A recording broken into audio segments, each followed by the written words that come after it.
संसद में कुछ अखिलेश यादव बड़ा धमाका करने वाले हैं। मैं और मधुर अभी बात ही कर रहे थे चाय की चुस्की लेते हुए। जो जानकारी आई है मधुर कि कुछ है उनके जहन में, बड़ा है और विस्फोटक है और कोडीन कफ सिरप से जुड़ा हुआ है।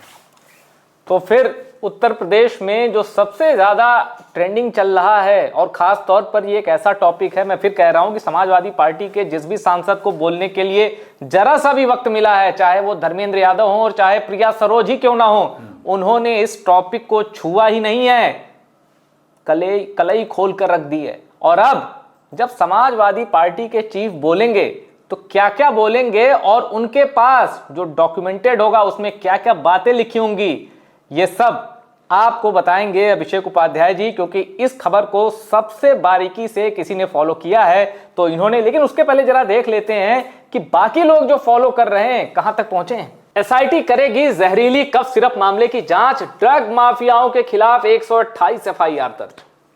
ये हैं कौन? यूपी के डीजीपी हैं। हम अखिलेश यादव की बात कर रहे थे। अब सोचिए कि अखिलेश यादव जिस तरह से इस कोडीन कफ सिरप के मुद्दे को उठा रहे हैं और टॉप सीक्रेट हमने इसको जम करके दिखाया है। अभी तो संसद के बाहर ही है। हाँ, उठाया उन्होंने, पार्टी उनकी उठा रही है। धर्मेंद्र यादव ने संसद के अंदर उठा दिया। हमने टॉप सीक्रेट सांसदों ने उठाया, हमने खुलासा किया था किस तरह से इस मामले को दबा दिया गया था, उठा दिया। लेकिन ये प्रेस कॉन्फ्रेंस क्यों हो रही है? ये इसीलिए हो रही है जो हम बात कर रहे थे, अखिलेश यादव ने समाजवादी पार्टी ने मुद्दा बना लिया है बाकायदा। वो हमारी जानकारी ये कहती है कि इस कोडीन कफ सिरप के मुद्दे को सड़क से लेके संसद तक इस कदर स्केलेट करने वाले हैं कि वो न भूतो न भविष्यति होगा। इसलिए जो प्रेस कॉन्फ्रेंस आज हुई है, ये सरकार को प्रेस कॉन्फ्रेंस, अंदर कहानी बता रहा हूँ, सरकार को करनी पड़ी है। ये प्रेस कॉन्फ्रेंस पहले भी हो सकती थी। इतने बच्चों की मौतें हुई हैं देश भर में। यूपी में अमित सिंह टाटा पकड़ा गया, आलोक सिंह पकड़ा गया, इसके अलावा शुभम जायसवाल लापता है, भागा हुआ है, धनंजय सिंह के नाम की इतनी चर्चा हो गई। ये प्रेस कॉन्फ्रेंस आज क्यों हो रही है? क्योंकि समाजवादी पार्टी ने, अखिलेश यादव ने इसको मुद्दा बना दिया है कि इसको इतना बड़ा कर देना है कि सरकार को लगे कि ये बहुत बड़ा उनके ऊपर संकट आ गया है। सरकार को ये बात समझ में आ रही है, इसलिए प्रेस कॉन्फ्रेंस हुई है। अच्छा, आप कह रहे हैं कि इतनी सारी मौतें हो गई देश भर में, आपने यहाँ देश भर शब्द इस्तेमाल किया। अब ये क्या है अभिषेक जी, ये बताइए। नकली कफ सिरप पर सरकार की दो टूक, अब तक नहीं हुई है एक भी मौत, आईजी स्तर पर गठित हुई कमेटी। अब ये क्या है? देखिए, बहुत आपको आसान भाषा में बता रहे हैं। ये कह रहे हैं एक भी नहीं हुई है मौत कफ सिरप से। दो बात समझनी होगी। पहली बात है कि कफ सिरप क्या यूपी में खपत हो रही थी कि नहीं, मुद्दा ये पहला शुरुआती है।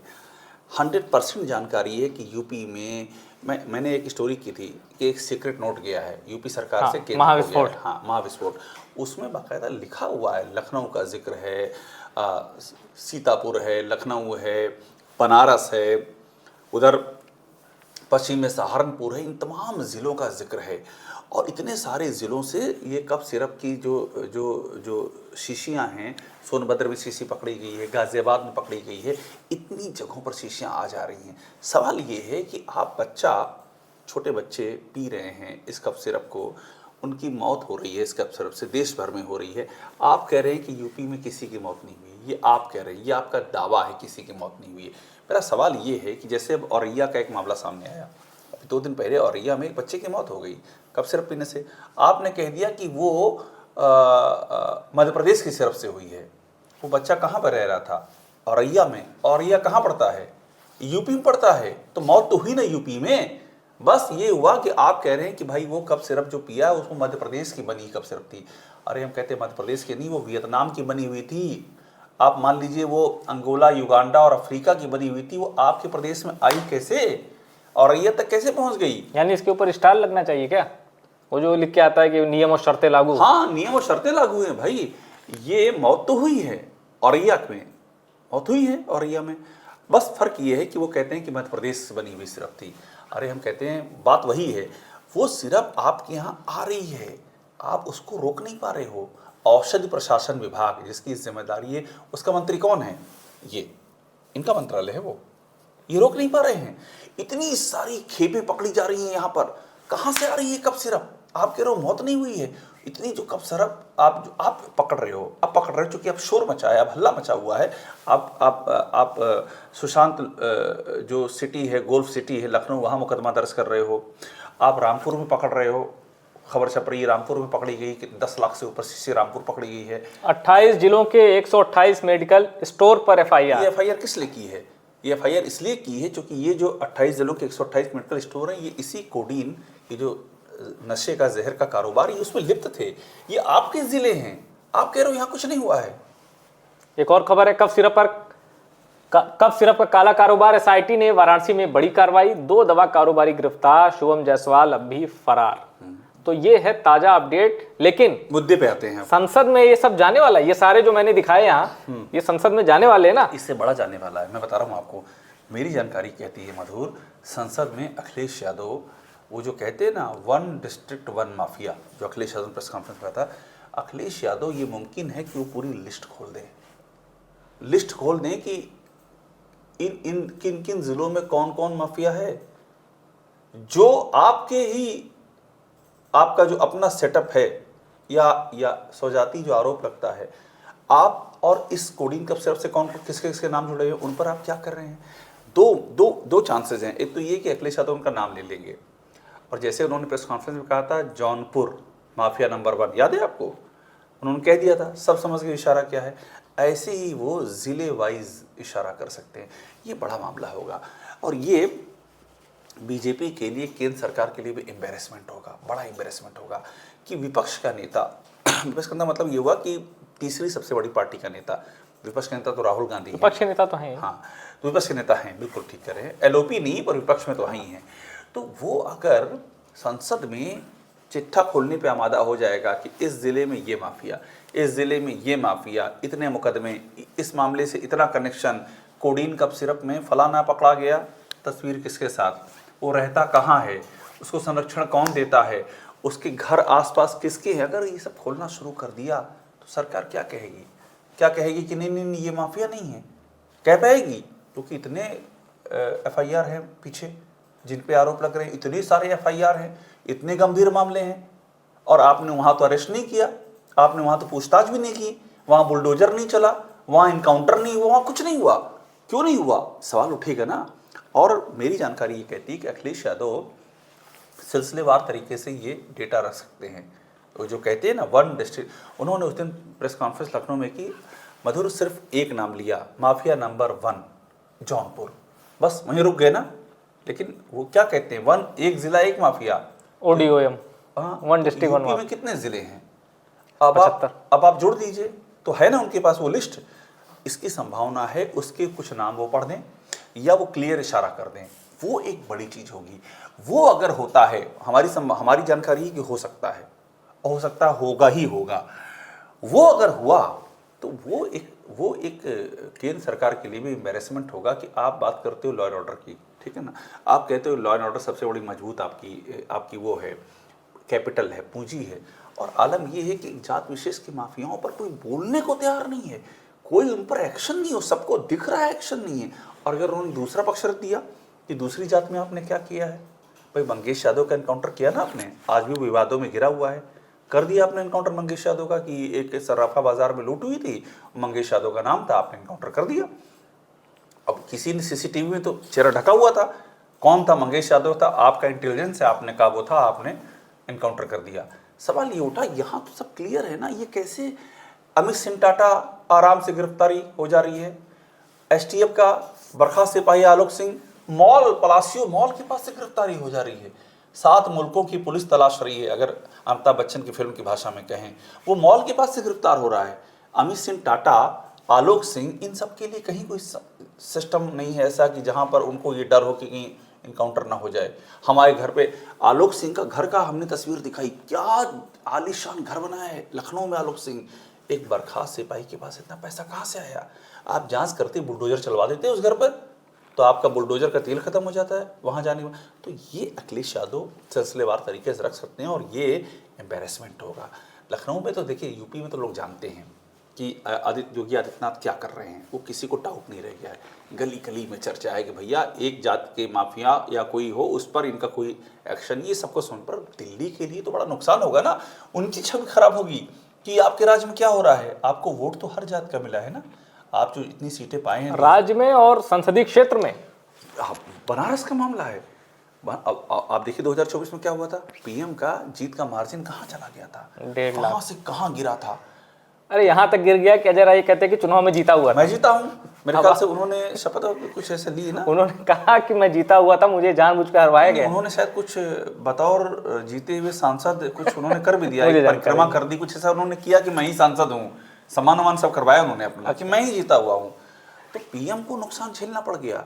और ये बनारस का मामला है, सेंटर बनारस है, तो क्या पीएम बर्दाश्त करेंगे इन चीज़ों को जो वहाँ पर बोली जाएगी, इसलिए मामला बड़ा हो सकता है। मतलब और इस थ्योरी में कितना दम है कि बनारस का ये मामला नहीं होता तो ऐसी जांच, ऐसी रफ्तार, ऐसे छापे ये भी नहीं होते, क्योंकि मामला प्रधानमंत्री के संसदीय क्षेत्र का, इसलिए मतलब रफ्तार दिखी है एक्शन में।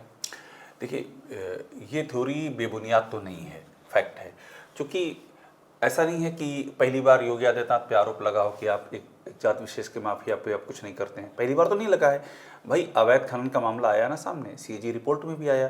अभी योगी आदित्यनाथ सोनभद्र में गए थे, आपको याद होगा एक कार्यक्रम में, उसी दिन वहाँ अवैध खनन चल रहा था, मजदूर मर गए तब करके, ये स्थिति हो गई वहाँ पर। उस मामले में क्या हुआ आज तक आप सोचिए, किसी बड़े मछली को पकड़ा गया? नहीं पकड़ा गया। खान वान के छोटे मोटे जो उनको पकड़ करके बात खत्म हो गई। अरे भाई अवैध खनन तो चल रहा है, अभी अयोध्या में मारपीट हो गई, अयोध्या में बाकायदा अवैध खनन चल रहा था, वहाँ पर खनन अधिकारी रोकने के लिए क्या उसको मारा गया, और उसके बाद जब वो कैंट थाने में शिकायत करने गया तो थाने के अंदर घुस के झपड़ियाया गया उसको, उसने एफआईआर कराई, एफआईआर में लिखा हुआ है ये सब। खनन मंत्रालय किसका है?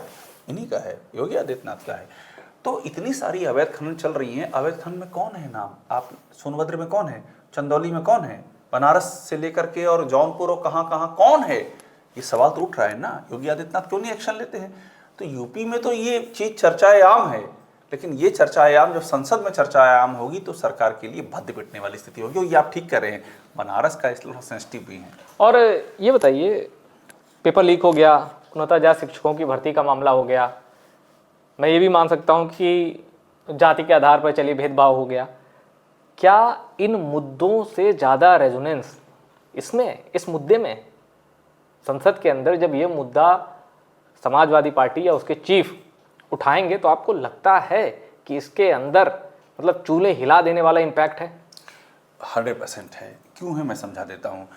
बात इतनी नहीं कि ये नशीली जहर का कारोबार किया जा रहा था, बात ये कि बच्चों की मौत हुई है। ये सरकार कह रही है कि यूपी में कोई नहीं मरा। अरे भाई यूपी में नहीं मरा है और यहाँ की कोडिंग कप सिरप पीकर कोई मध्य प्रदेश में मर गया तो उसकी मौत नहीं है।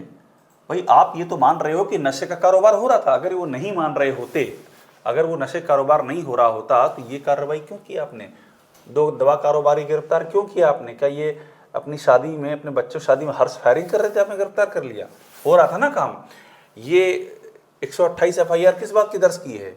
ये क्या पनीर में खोए में मिलावट की एफआईआर 128 एफआईआर है? इसका मतलब नशीली दवा का कारोबार चल रहा था, आपकी नाक के नीचे चल रहा था, आप नहीं रोक पाए उसको। तो एक और तो बच्चों का मामला है, दूसरा क्या है कि जात पे आ रहा है मामला। यूपी के लिए जाति विस्फोट है, और जब ये बात इस्टेब्लिश हो रही है, इस्टेब्लिश यूपी में तो इतनी जम के चर्चा है मधुर, आप कहीं बैठ जाइए, जो समर्थक वो भी कहते हैं कि भैया बाकी सब तो ठीक है लेकिन इनका ये नहीं करना चाहिए, ये नहीं करना चाहिए इनको, ये बहुत हो गया भैया। बच्चों का मामला है तो जाति का फैक्टर जब उठेगा तो वो नीचे तक रेजोनेंस जाएगा। और मेरी जानकारी के लिए समाजवादी पार्टी सिर्फ संसद में ही नहीं, सिर्फ प्रेस कॉन्फ्रेंस में नहीं, बूथ लेवल तक गली गली इसको उठाने की कवायद में है, क्योंकि ये ऐसा मुद्दा है ना जिसके, अब करणी सेना का जो उत्पात चल रहा है उसके विक्टिम नहीं है क्या? कहाँ कहाँ नहीं करणी सेना। अभी एक ओकेंद्र राणा जिन्होंने इकर आसन के बारे में अश्लील बातें कही थी, पुलिस ने पकड़ा, उन्होंने पुलिस को मारा, पुलिस की धुनाई की उकेंद्र राणा ने, पुलिस पकड़ी, छूट गए जमानत पर, फिर पकड़ी, फिर छूट गए जमानत पर। करणी सेना ने जाके धरना दिया वहां पर थाने में, और वहां पुलिस के अधिकारी मनोहार करते रहे कि वो तो एसपी साहब ने कहा इसलिए बिठा लिया, अभी छोड़ देंगे। अखबार में छपा हुआ है ये सब, तो ये तो पब्लिक देख रही है ना आप क्या कर रहे हो। तो इसलिए ये मामला बहुत ही विस्फोटक हो सकता है, इसमें दो राय नहीं है।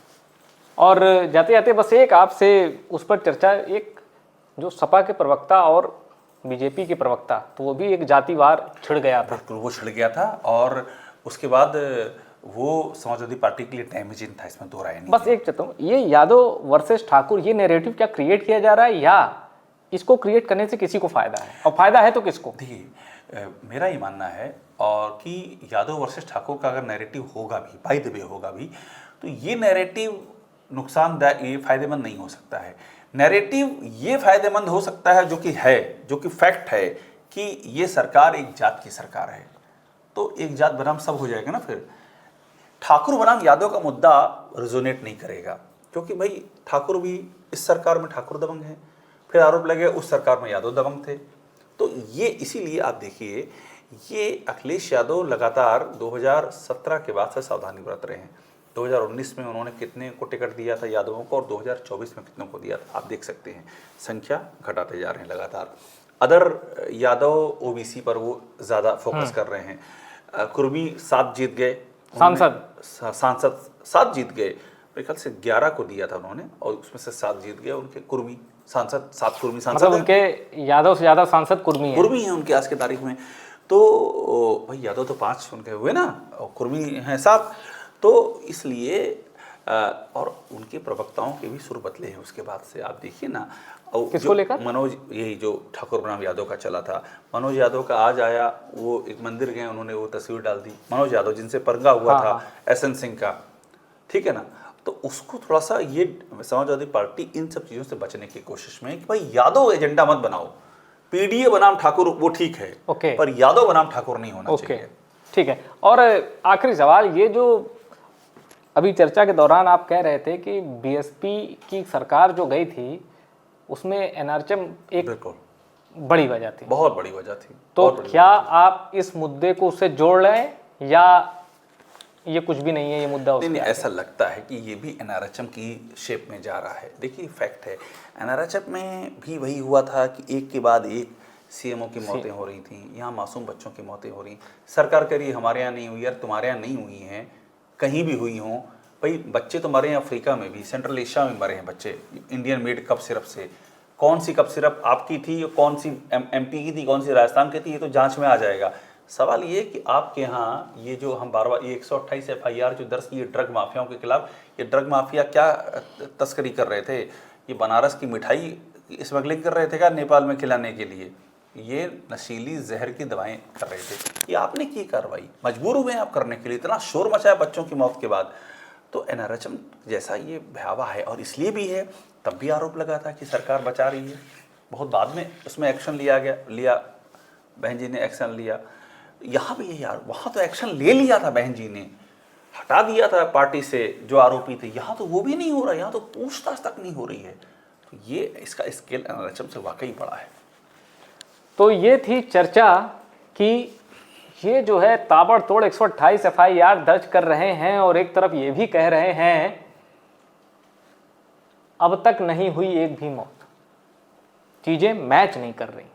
और इसका जो एक हिडन ट्रुथ है उसकी कलई खोलने की कोशिश करेंगे समाजवादी पार्टी के चीफ अखिलेश यादव। संसद के आगामी कुछ दिनों में आपको वो संबोधन दिख सकता है, और समाजवादी पार्टी अब इस मुद्दे को संसद में बोलने के साथ ही सड़क तक भी ले जाएगी, ऐसा अभिषेक जी का कहना है। चर्चा पसंद आई हो शेयर करिएगा, और टॉप सीक्रेट को अगर आपने सब्सक्राइब नहीं किया है तो सब्सक्राइब जरूर कर लीजिए।